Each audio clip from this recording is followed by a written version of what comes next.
Assalamualaikum warahmatullahi wabarakatuh dan salam sejahtera untuk kalian yang beragama lain. Halo semuanya, kita kembali lagi dalam mata pelajaran produktif kreatif dan kewirausahaan. Minggu lalu kita sudah membahas tentang melakukan pemasaran produk. Kali ini kita masuk ke part 2, tetap dalam KD 3.9 melakukan pemasaran produk. Perlu kalian ingat, dalam pemasaran produk kita melakukan proses di mana perusahaan menciptakan nilai bagi pelanggan dan membangun hubungan yang kuat dengan pelanggan dengan tujuan menangkap nilai dari pelanggan sebagai imbalannya. Maka dari itu, dalam pembelajaran ini kita memiliki tujuan di antara lain, pertama, menjelaskan tentang apa itu pemasaran produk. Yang kedua, menjelaskan strategi pemasaran produk. Ketiga, menentukan pemasaran produk. Dan yang keempat, menganalisis pemasaran produk. Kita masuk ke materi pertama. Dalam materi pertama, kita akan dihadapkan, atau dalam pembelajaran ini, kita nanti akan dihadapkan ada 5 materi ya. Pertama, memahami ilmu dan teknik menjual. Yang kedua, menetapkan harga jual. Yang ketiga, menganalisis kepuasan pelanggan. Keempat, melakukan negosiasi. Dan yang kelima, saluran dan jaringan distribusi. Baik, kita langsung saja untuk memahami ilmu dan teknik menjual. Dalam hal ini, kita harus mempelajari bagaimana seni menjual dan teknik menjual ya. Apa bedanya antara seni menjual dan teknik menjual? Untuk seni menjual itu sendiri adalah kegiatan yang dilakukan oleh seseorang untuk menarik perhatian pembeli supaya barang atau jasa dibeli oleh seorang konsumen. Ilmu menjual adalah suatu cara untuk melayani para pembeli agar mereka membeli barang-barang yang kita tawarkan sesuai dengan kecakapan dan kemampuan kita sebagai penjual ya. Jadi kalau kita punya barang yang akan dijual, kita memerlukan kecakapan atau kemampuan sebagai penjual. Itu namanya seni menjual ya. Manfaatnya apa sih? Manfaatnya antara lain memperlancar tugas penjual dan melakukan kegiatan dagang. Memperlancar tugas penjual dalam melakukan kegiatan dagang. Kedua, penjual dapat mengatasi segala macam tantangan atau hambatan yang akan timbul. Ketiga, membantu penjual dalam mengatasi persaingan yang semakin ketat. Dan keempat, meningkatkan omset penjualan. Jadi, kalau kita mempelajari seni menjual ini, manfaatnya begitu banyak sekali dan paling terakhir nih sangat membantu yaitu meningkatkan omset penjualan. Sedangkan objek ilmu menjual ini atau seni menjual ini adalah ada 3, dari penjual, barang yang akan dijual, dan keadaan pembeli atau pelanggan. Dari 3 objek ini adalah sasaran yang ingin dijangkau oleh ilmu penjual. Untuk dari penjual ini dalam praktek terjadinya jual beli, umumnya melakukan tahapan persiapan, membuka pembicaraan, memanjakan barang, mengarahkan pembeli agar terjadi penjualan, dan tercapainya kepuasan pada pembelian. Seorang penjual harus mengetahui keadaan dirinya yang menyangkut keadaan fisik, pendengaran, nada suara, cara berbicara, dan masih banyak lagi. Dari sini ini adalah dari sisi penjualnya sendiri ya. Kalian pasti pernah mengalami proses jual beli. Jadi kalian bisa mengamati pada saat kita mau membeli barang, pasti penjual itu akan ramah. Kita mendapatkan pelayanan ramah, kita pasti senang. Dan otomatis nanti kita akan tertarik untuk membeli barang yang mereka tawarkan. Itu adalah seni menjual dari penjual ya. Kemudian yang kedua dari barang yang akan dijual. Ini sebelum penjualan dilakukan, penjual perlu mengetahui dahulu keadaan, sifat, dan guna dari barang yang akan dijual. Jadi, si penjual itu harus tahu karakter barang yang mereka jual. Jadi, sehingga jika ada pertanyaan dari konsumen, penjual bisa menjawab sedetail mungkin. Sehingga konsumen merasa senang dan tertarik untuk membeli barang yang dijual tadi ya. Baik, itu tadi seni menjual objek barang ya. Yang terakhir ada objek keadaan pembeli atau pelanggan. Pelanggan merupakan jiwa pembeli ya. Kita dihadapkan ada beberapa banyak macam karakteristik pembeli. Jadi sebagai seorang penjual harus mengetahui dahulu keadaan, sifat, dan karakter pembelinya ya. Jadi dengan kata lain, penjual itu harus memperlakukan si pembeli layaknya seperti raja. Artinya, mereka harus mendapatkan pelayanan yang baik sehingga menyenangkan dan memuaskan. Semua pasti mengalami ya, bagaimana kita dihadapkan pada penjual yang ramah, kita dihadapkan pada penjual yang jutek, pasti banyak yang mengalami. Yang ramah otomatis kita nyaman untuk melakukan proses jual beli, sedangkan yang jutek kita akan merasa bosan dan tidak minat untuk membeli barangnya.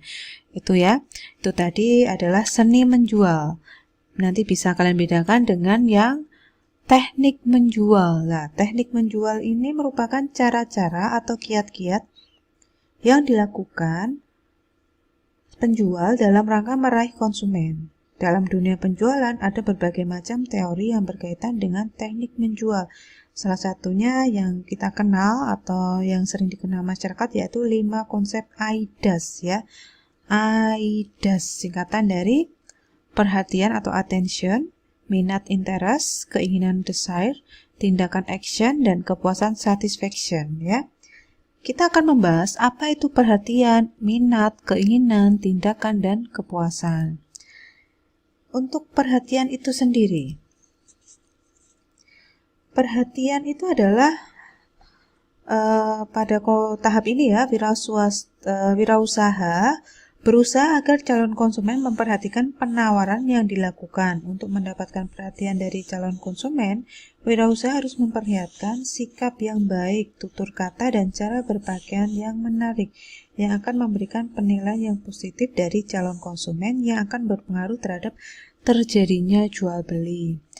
Ya, jadi seperti gambar ini penjual ya, ini sedangkan ini pembeli.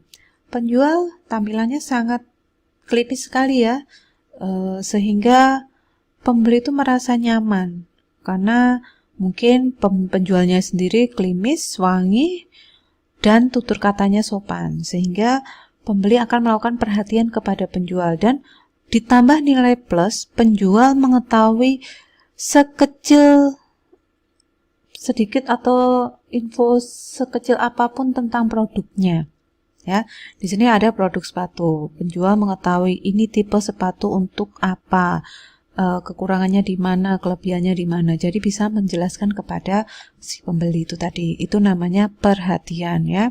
Nanti bisa kalian terapkan ketika kita melakukan praktek PKK, proses jual beli pada konsumen ya. Kemudian yang kedua ada minat, interest ya.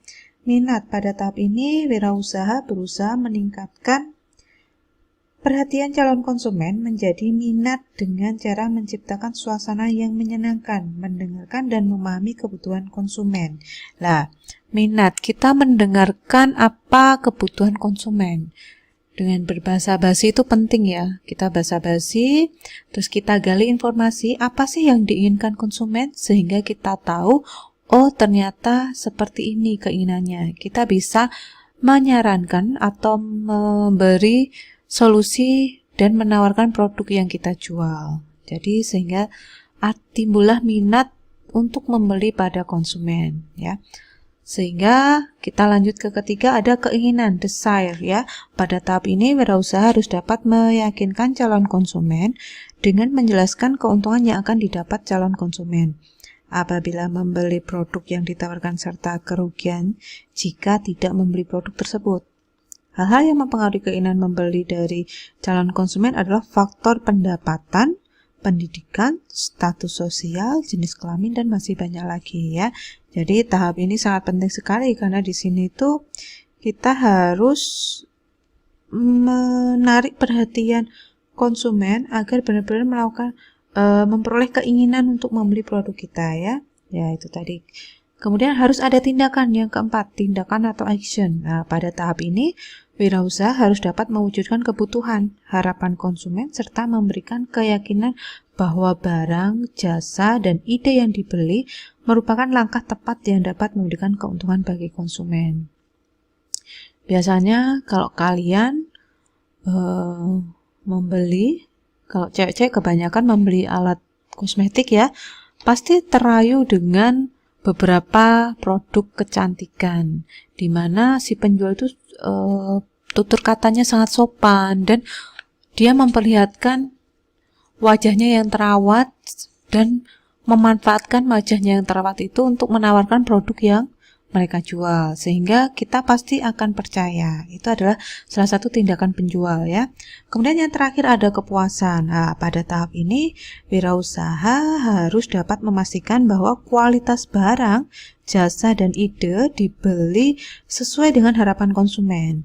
Harganya ditetapkan juga merupakan harga yang pantas sehingga pembeli merasa puas dan selanjutnya menjadi langganan. Mungkin kita bisa memberikan potongan harga atau diskon agar mereka bisa tertarik terus untuk membeli ke toko kita. Nah, sebagai seorang penjual yang baik itu kita harus mampu dan mau mengarahkan, membimbing, serta memberi petunjuk tentang kegunaan maupun efek samping dari produk yang ditawarkan. Nah, ketika kita memiliki usaha, tenaga penjual yang profesional merupakan salah satu bagian terpenting dalam kelancaran usaha ya. Jadi kita harus memilih, kalau memang kita tidak bisa menangani toko kita sendiri, kita harus merekrut karyawan yang benar-benar memiliki teknik menjual tadi ya, ada 5 teknik. Jadi kita perlu menerapkan 5 teknik itu agar meningkatkan omset perusahaan kita atau toko kita ya. Baik, itu tadi perbedaan antara teknik menjual dan seni menjual. Kemudian kita lanjut ke menetapkan harga jual ya. Dalam aspek pemasaran itu pasti dilanjutkan dengan menetapkan harga jual. Pertama penetapan harga, yang kedua ada penetapan harga jual. Menurut Coulter dan Armstrong, di tahun 2010 di bukunya halaman 314, harga merupakan sejumlah uang yang dibebankan atau suatu produk atau jasa atau jumlah dari nilai yang ditukar konsumen atas manfaat-manfaat karena memiliki atau menggunakan produk atau jasa tersebut. Itu ya. Kebijakan penetapan harga mempengaruhi keberhasilan pemasaran. Harga yang ditetapkan oleh wirausaha atau penjual bukan berarti harus murah ataupun harus mahal, akan tetapi disesuaikan dengan daya beli konsumen. Beda dengan zaman dulu, kita tidak pusing untuk menetapkan harga karena sistem jual beli pada zaman dulu adalah sistem barter ya. Kita tukar menukar barang. Sedangkan kalau sekarang kita harus tetapkan harga karena sudah ada prosedurnya. Nah, penetapan harga itu sangat penting, baik bagi konsumen maupun bagi wirausaha. Tujuan penetapan harga itu sebagai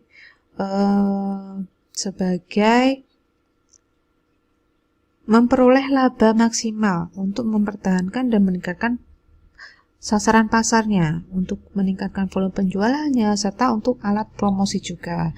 Adapun hal-hal yang harus diperhatikan dalam menetapkan harga jual ini yaitu biaya produksi. Biaya-biaya langsung berhubungan dengan proses menghasilkan barang ya. Jadi kita memperhatikan biaya produksinya. Kita hitung, benar-benar kita hitung mulai pembelian bahan baku sampai bahan jadi. Kemudian ada yang kedua, daya beli konsumen. Ini kemampuan konsumen untuk membeli barang yang dihasilkan. Adanya pesaing juga.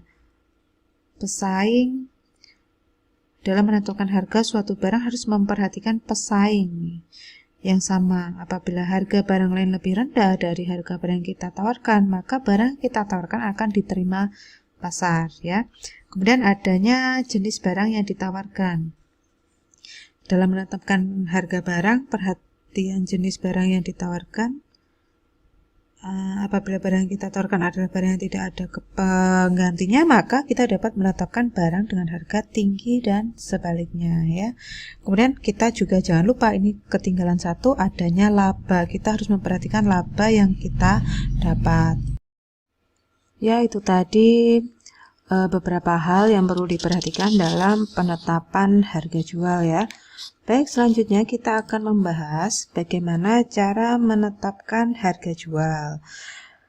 Harga memang peranan yang sangat penting bila dibandingkan dengan kegiatan pemasaran lainnya ya, karena harga dapat mempengaruhi tingkat penjualan, tingkat keuntungan, serta sasaran pasar. Maka harga jual juga mampu mempengaruhi posisi persaingan dan dapat mempengaruhi konsumen terhadap produk yang akan dibeli. Secara umum, di sini ada 4 metode yang menetapkan harga jual. Pertama ada metode penetapan harga berbasis permintaan, kemudian berbasis biaya, berbasis laba, dan berbasis persaingan. Kita akan membahas dulu metode pertama, yaitu metode penetapan harga berbasis persaingan. Ya, metode ini adalah yang menekankan pada faktor-faktor yang mempengaruhi selera dan preferensi pelanggan daripada faktor-faktor seperti biaya, laba, persaingan. Nah, dalam metode ini terdapat 7 penetapan harga yang termasuk dalam metode penetapan harga berbasis permintaan. Di sini bisa kalian lihat ada skimming pricing, kemudian ada penetration pricing, kemudian ada prestige pricing, price lining, all event pricing, demand backward pricing, dan bundle pricing. Baik, kita akan membahas satu persatu dari 7 metode dalam harga berbasis permintaan. Nih.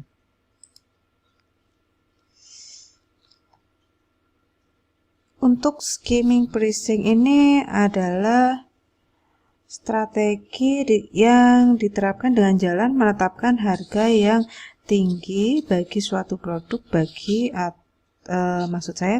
suatu produk yang baru ataupun inovasi dalam tahap perkenalan. Kemudian menurunkan harga tersebut pada saat persaingan mulai ketat. Jadi pada saat menggunakan metode ini, perusahaan atau penjual memberikan harga yang tinggi untuk awal-awal produk itu launching. Tetapi semakin berjalannya waktu, persaingan akan semakin ketat, sehingga untuk metode ini penjual akan menurunkan harga agar bisa menarik perhatian konsumen. Nah, kemudian untuk yang penetration pricing ini memperkenalkan suatu produk baru berharga rendah dengan harapan akan dapat memperoleh volume penjualan yang besar dalam waktu relatif singkat. Ya, tujuan dari strategi ini untuk mencapai skala ekonomis dan mengurangi biaya per unit.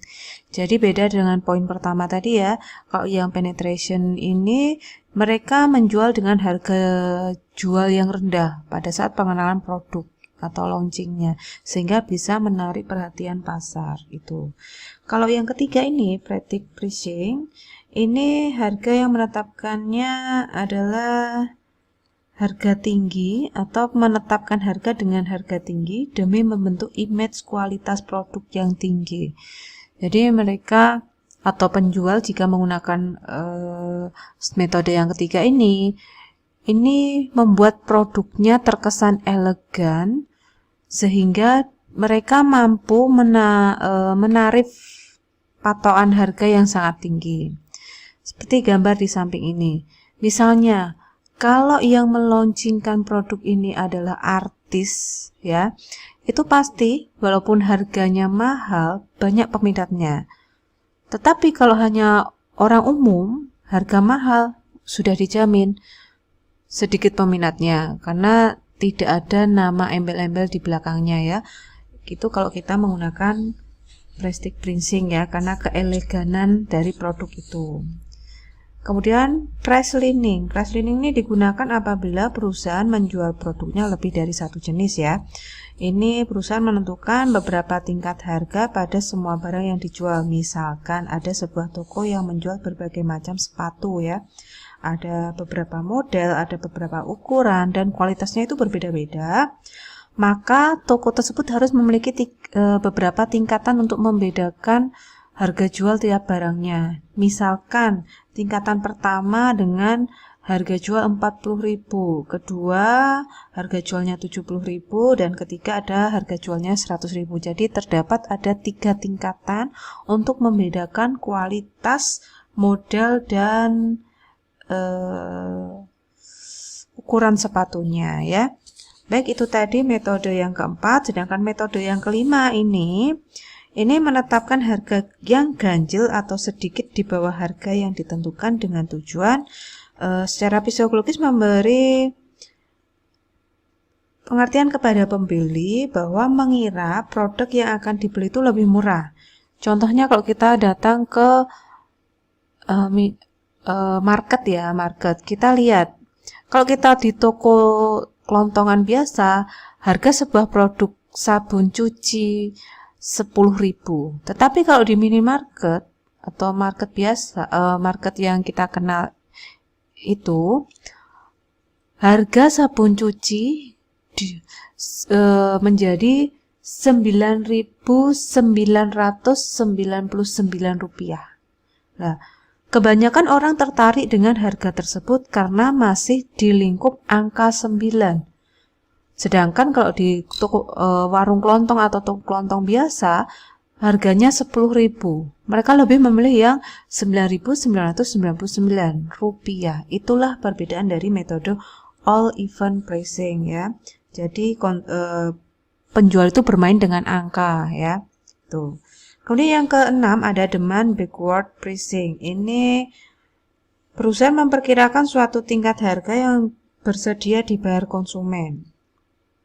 Kemudian perusahaan menentukan margin yang harus dibayar kepada wholesaler atau retail. Setelah itu baru harga jualnya dapat ditentukan. Jadi ini tergantung peminat dari konsumen, apakah banyak atau enggak, baru perusahaan baru menentukan harga itu ya. Kemudian metode yang terakhir untuk berbasis permintaan ini ada bundle pricing. Ini penetapan harga dengan cara menjual produk dalam satu paket dengan satu harga tertentu yang lebih murah dibandingkan membeli satu unit produk masing-masing. Misalnya, travel agency menawarkan paket liburan yang mencakup transportasi, akomodasi, dan konsumsi. Jadi satu paket dengan harga yang dibuat murah. Atau kalau kalian sering beli alat kosmetik, banyak promo ya. Ada satu paket, misalnya paket whitening. Satu paketnya itu terdiri dari krim malam, krim pagi, sabun muka, pembersih. Ada 4 item. 4 item ini bisa didapat misalnya dengan harga 300.000. Dan bonus tas, ya kan? Kalau kita beli per item, ada sabun mukanya 85.000, pembersihnya 75.000, krim malamnya misalnya berapa ya, 150.000, kemudian krim paginya 100. Kalau kita total mungkin harganya lebih dari 300.000. Jadi inilah yang dimaksud dengan metode bundle pricing, menggunakan taktik atau teknik per paket agar terlihat lebih murah, seperti itu ya. Itu tadi beberapa metode penetapan harga berbasis permintaan. Untuk metode yang kedua, ada metode penetapan harga berbasis biaya. Di sini ada 2 jenis metode. Pertama ada cost plus pricing dan yang kedua ada markup pricing. Kita bahas untuk cost plus pricing. Ini adalah metode penetapan harga jual dengan cara menambahkan biaya total produksi dengan nilai marginnya. Dengan rumus harga jual sama dengan biaya total plus margin ya. Contohnya, seorang wanita akan memproduksi produk roti. Akan dikeluarkan sejumlah biaya dengan rincian sebagai berikut. Biaya produknya ini untuk 50 roti ya. Biaya bahan baku kita hitung kira-kira 2 juta. Biaya tenaga kerjanya 700.000. Biaya lain-lainnya 350.000. Kita total untuk biaya produknya ada 3.050.000. Kemudian kita akan hitung dengan rumus yang tadi. Harga jual sama dengan biaya total plus margin. Nah, margin di sini adalah maksudnya keuntungan. Penjual ingin memiliki keuntungan sebesar 30% dari harga biaya tadi. Sehingga kita masukkan rumusnya 3.050.000 ditambah 30% dari 3.050.000 tadi. Maka ketemu 3.965.000. Sehingga harga satuan produk kita bagikan aja 50.000 karena tadi produk untuk 50 roti ya. Seharga dari 3.965.000 dibagi 50 sama dengan 79.300. Jadi produk rotinya ini per item diberi harga 79.300. Itu tadi kalau kita menggunakan metode cost plus pricing ya. Baik, untuk metode kedua ada metode markup pricing. Ini perusahaan menetapkan harga jual dengan cara menambahkan harga beli dari seorang pedagang dengan suatu persentase tertentu ya. Rumusnya harga jual sama dengan harga beli ditambah markup. Jadi intinya kalau menggunakan metode yang ini, penjual tidak membeli bahan baku untuk memproduksi barangnya, tetapi mereka sudah membeli barang jadi dari perusahaan lain, tetapi mereka merubah kemasannya ya. Jadi kemasannya dirubah menjadi kemasan perusahaan mereka. Jadi bisa kita lihat contohnya. Untuk harga markup itu sendiri adalah keseluruhan biaya operasi dan keuntungan yang diinginkan. Nih contohnya ya. Kita membeli barang sini seperti ini, alat-alat apa itu? Kosmetik ya, kosmetik. Harga beli barang dagang, nah berupa ini, satu paket ini berapa yang dibeli, ini totalnya ada 4 juta.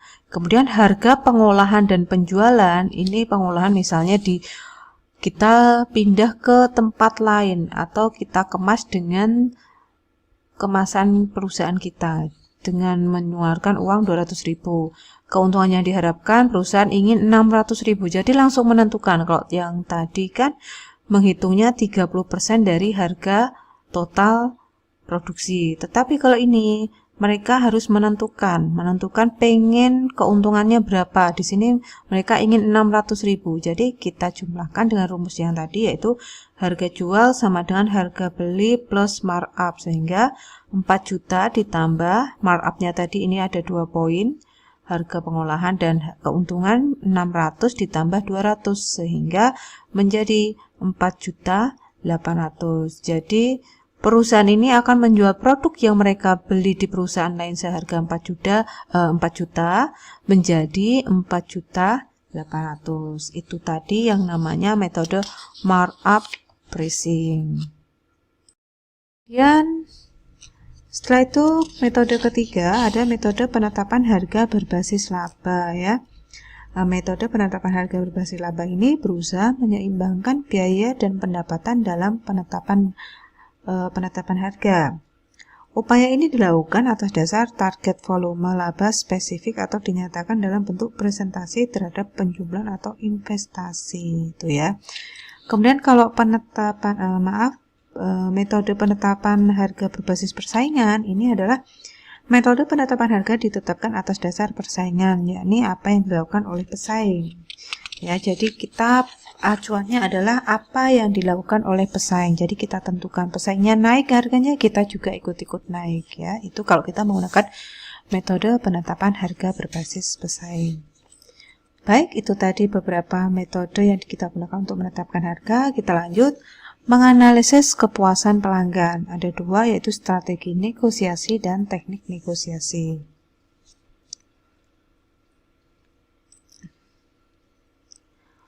Menganalisis kepuasan pelanggan. Kepuasan pelanggan itu sangat penting ya, karena berhasil tidaknya suatu produk itu dari kepuasan pelanggan. Nah, faktor yang mempengaruhi kepuasan pelanggan itu antara lain kualitas produk. Kualitas produk ini pelanggan akan merasa puas bila hasil mereka menunjukkan produk yang mereka gunakan berkualitas. Nah, jadi sehingga menimbulkan rasa kepuasan untuk konsumen. Kemudian ada yang kedua, kualitas pelayanan atau jasa. Pelanggan akan merasa puas bila mereka mendapatkan pelayanan yang baik atau sesuai dengan yang diharapkan. Pelanggan yang puas akan menunjukkan kemungkinan untuk kembali lagi untuk membeli produk yang kita tawarkan. Yang ketiga, harga. Produk yang mempunyai kualitas yang sama tetapi menetapkan harga yang relatif murah akan memberikan nilai yang lebih tinggi kepada konsumennya. Elemen ini mempengaruhi konsumen dari segi biaya yang dikeluarkan. Biasanya semakin mahal harga suatu produk atau jasa, maka pelanggan atau konsumennya memiliki nilai ekspektasi yang lebih tinggi ya. Kemudian emosional. Emosional ini adalah pelanggan akan merasa bangga dan mendapatkan keyakinan bahwa orang lain akan kagum terhadap yang dia bilang menggunakan produk dengan merek tertentu yang cenderung mempunyai tingkat kepuasan yang lebih tinggi. Jadi maksudnya di sini emosional itu pelanggan si A sudah menggunakan produk ini dan hasilnya sangat memuaskan sehingga ingin menunjukkan produk tersebut ke calon pelanggan B, sehingga calon pelanggan B ini akan ikut-ikut menggunakan produk tersebut ya. Kemudian yang terakhir ada kemudahan. Pelanggan akan semakin puas apabila relatif mudah, nyaman, dan efisien dalam mendapatkan produk atau pelayanan. Ini sudah kita temui sekarang ya. Karena adanya PPKM, banyak para pengusaha melakukan inovasi penjualan, mulai dari bisa diantar, COD, ataupun lewat media sosial dan aplikasi jual beli online. Itu tadi ya, jadi pelanggan diberikan kemudahan untuk membeli produk yang mereka tawarkan. Baik, kemudian ada metode pengukuran kepuasan konsumen. Bagaimana cara kita mengukur? Menurut Van Ciptono tahun 2003 halaman 104, ada beberapa metode yang dapat digunakan dalam melakukan pengukuran kepuasan pelanggan. Pertama ada sistem keluhan dan saran, memberikan kesempatan yang luas kepada para pelanggan untuk menyampaikan saran dan keluhan. Informasi ini dapat memberikan ide-ide cemerlang bagi perusahaan yang memungkinkan untuk bereaksi secara tanggap dan cepat untuk mengatasi masalah-masalah yang timbul. Ini biasanya digunakan formulir ya, formulir isian, kuesioner, uji sampel, ataupun disediakan kotak keluhan dan saran. Sehingga kita bisa memantau atau mengukur tingkat kepuasan konsumen. Apalagi sudah semakin canggih, kita bisa menggunakan beberapa media sosial ataupun aplikasi yang sudah digunakan secara gratis ya. Kemudian yang kedua ada survei kepuasan pelanggan. Bagaimana kita bisa mensurvei kepuasan pelanggan? Ini dilakukan melalui pos, telepon maupun wawancara langsung ya. Perusahaan akan memperoleh tanggapan dan umpan balik secara langsung oleh pelanggan ya, baik bersifat positif maupun negatif ya. Jadi kita bisa melihat kepuasan pelanggan tersebut. Terus yang ketiga ada ghost shopping. Ini maksudnya cara untuk memperoleh gambaran mengenai kepuasan pelanggan dengan mempekerjakan beberapa orang untuk berperan atau bersikap sebagai pembeli potensial. Kemudian melaporkan temuan-temuan mengenai kekuatan dan kelemahan produk perusahaan dan pesaing berdasarkan pengalaman mereka dalam pembelian produk-produk tersebut. Selain ini, mereka juga mengamati cara penanganan setiap keluhan. Jadi mereka kayak detektif gitu ya. Karyawannya disuruh untuk menyelidiki langsung ke pasar. Yang terakhir ada lost customer analysis. Ini menghubungkan para pelanggan yang telah berhenti membeli atau yang telah pindah pemasok agar dapat memahami mengapa hal itu terjadi. Jadi perlu digali kenapa pelanggan itu pergi ke pemasok yang lain, yaitu ya. Karena kalau peningkatan customer loss rate ini menunjukkan kegagalan perusahaan dalam memuaskan pelanggan. Jadi kita harus benar-benar memperhatikan kenyamanan pelanggan dalam membeli produk kita ya. Baik, itu tadi bagaimana cara kita menganalisis pelanggan. Berikutnya adalah melakukan negosiasi. Untuk aspek pemasaran yang kita lakukan tentang negosiasi ini, seorang wirausaha harus menguasai cara negosiasi yang baik dengan pelanggan.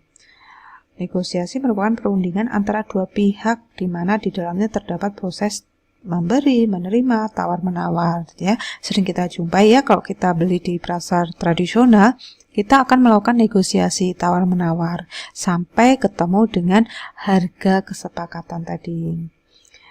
Kesulitan menjual terjadi pada saat menemui pelanggan yang menawar dan ingin mendapatkan potongan dengan harga yang tinggi. Nah, itu susah sekali ya.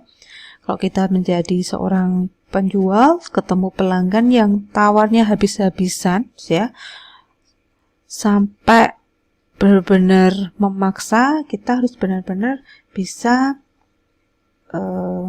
menjaga agar kita tidak menyakiti perasaan pelanggan tersebut. Kita tetap tersenyum dan memberi pelayanan yang baik, ya. Dalam negosiasi ini kita akan mempelajari bagaimana strategi negosiasi, ya. Strategi negosiasi itu sendiri ada 3 jenis, yaitu strategi menang-menang atau win-win strategi, strategi menang-kalah atau win-loss strategi, dan strategi kalah-kalah atau loss-loss strategi.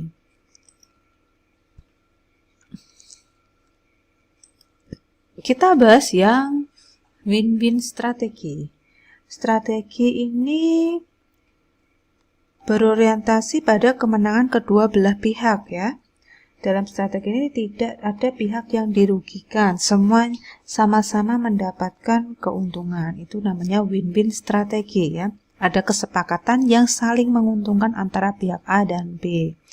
Kalau strategi menang kalah ini memperoleh kemenangan mutlak dengan cara mengalahkan orang lain. Nah, ini diambil ketika situasi tertentu yang membuat salah satu pihak mengharuskan untuk melakukan sesuatu untuk mendapatkan keuntungan yang sebesar-besarnya, namun di samping itu pihak lainnya terpaksa menerima kekalahan dari perundingan yang telah diusulkan. Itu tadi, itu namanya win-loss, ya, satu menang satu kalah.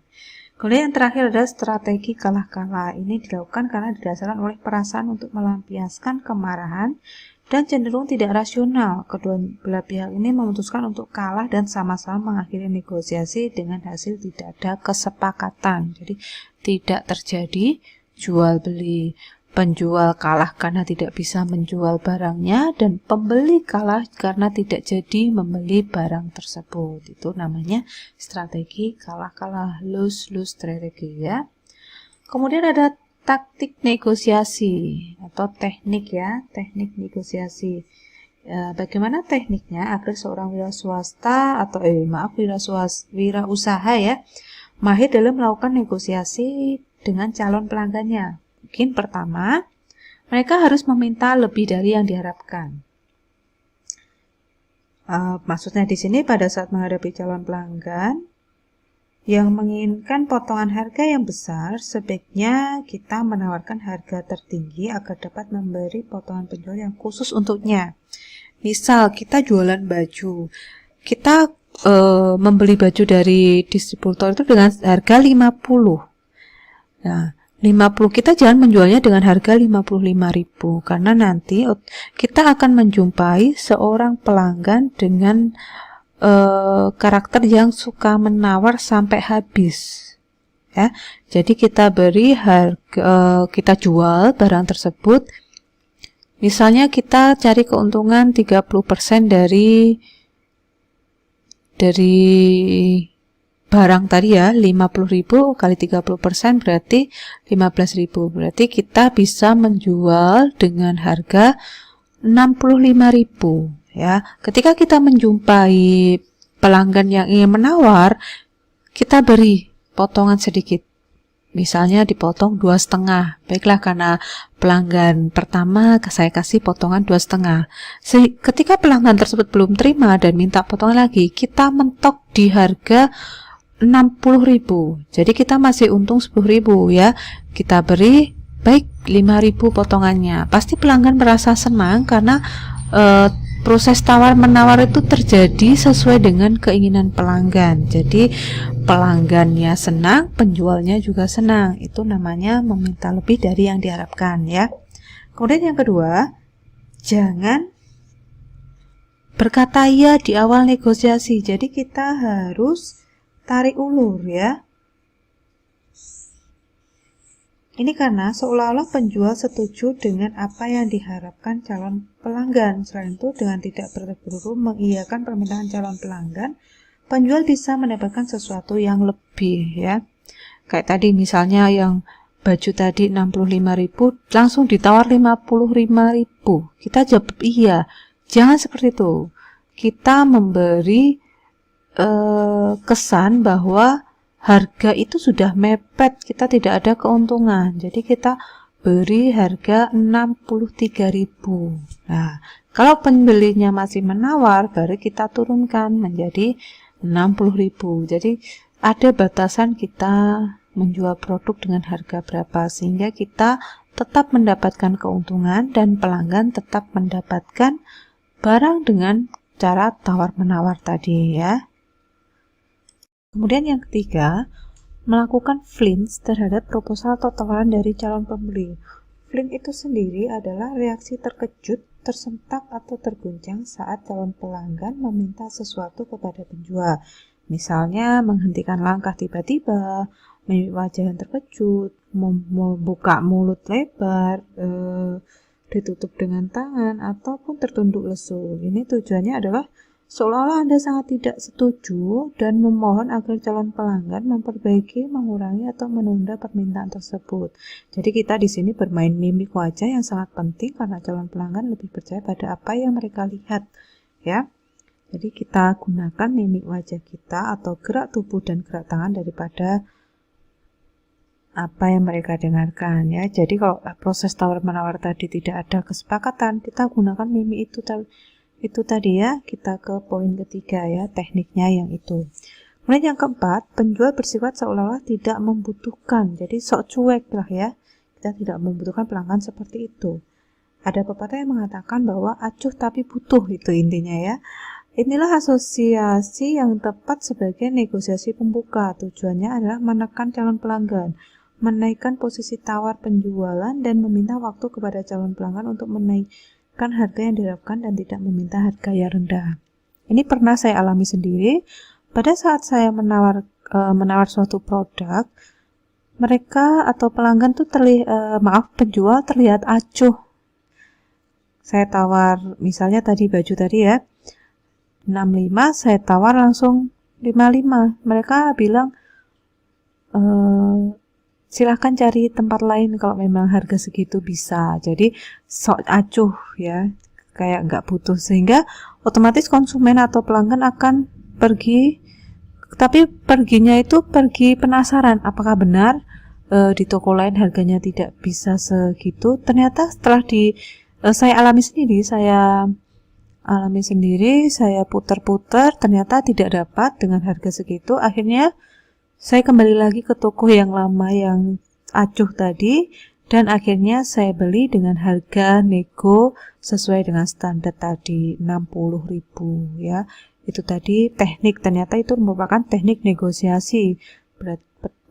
Penjual itu menggunakan teknik yang keempat, ya, bersifat seolah-olah tidak membutuhkan. Itu adalah salah satu agar pembeli itu merasa ragu-ragu untuk berpindah ke toko lain, itu, ya. Kelima, ada kata-kata permintaan yang bijaksana. Ini tujuannya agar seorang penjual meminta sesuatu dengan cara yang bijaksana.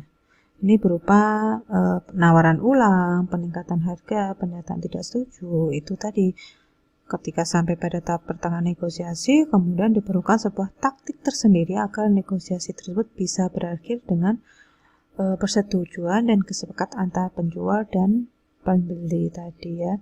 Saya yakin kalian pernah juga mengalami kita ketika membeli suatu barang dan melakukan negosiasi, ya.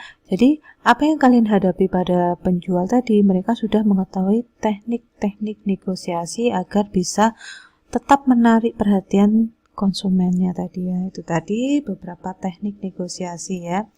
Kemudian materi selanjutnya adalah saluran dan jaringan distribusi.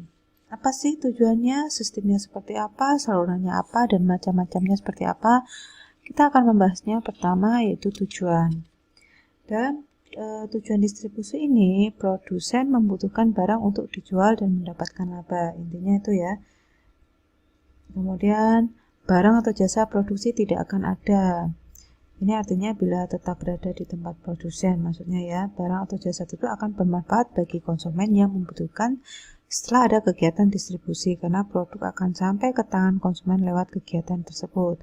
Kemudian yang ketiga, tidak semua barang atau jasa yang dibutuhkan konsumen dapat dibeli secara langsung dari produsen. Ada barang atau jasa tertentu yang memerlukan kegiatan penyaluran atau distribusi dari produsen ke konsumen agar konsumen mudah dapat mendapatkannya ya. Itu tadi tujuannya.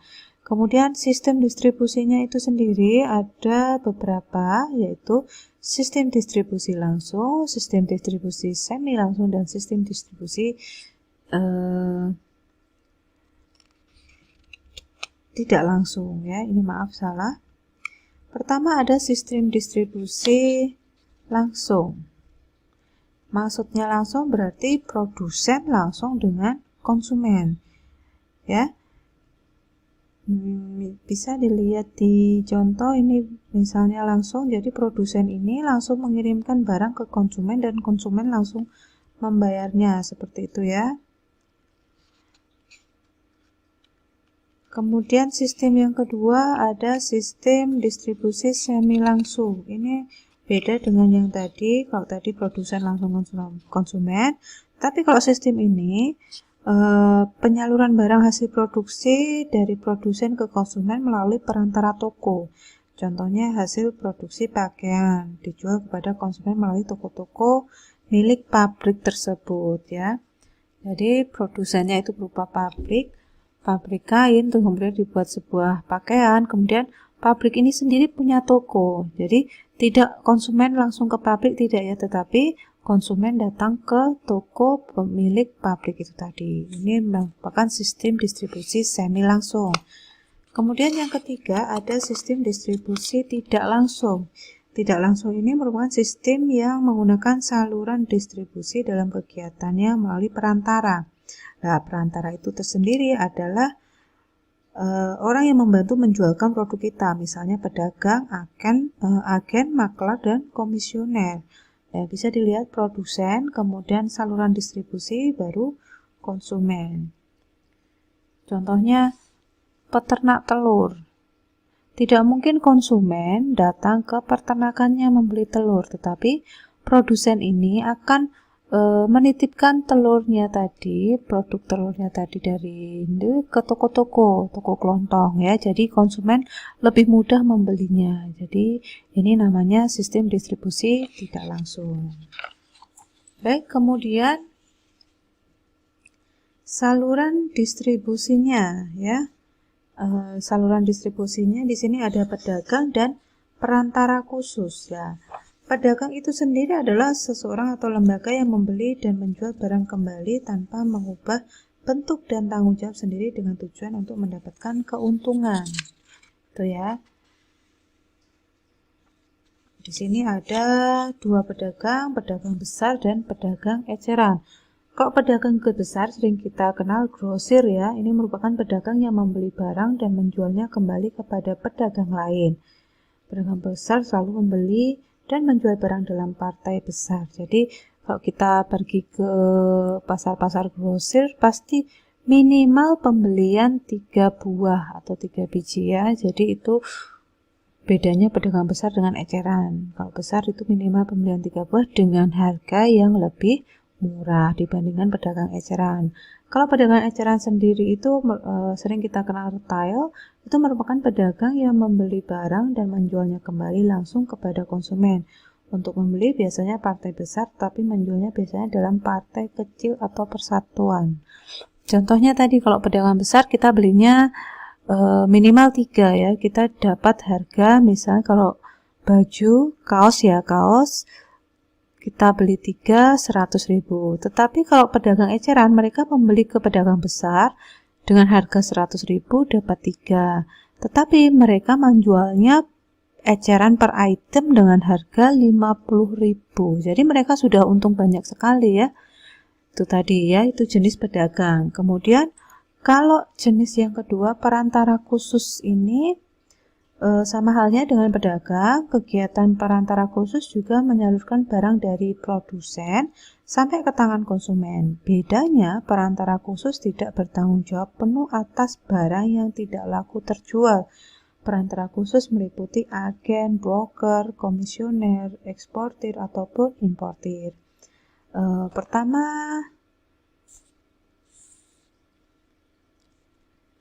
ada agen. Agen atau dealer itu merupakan perantara pemasaran atau nama perusahaan. Agennya ya. Broker atau maklar itu merupakan perantara pemasaran kegiatannya mempertemukan penjual dan pembeli untuk melakukan kontrak atau transaksi jual beli.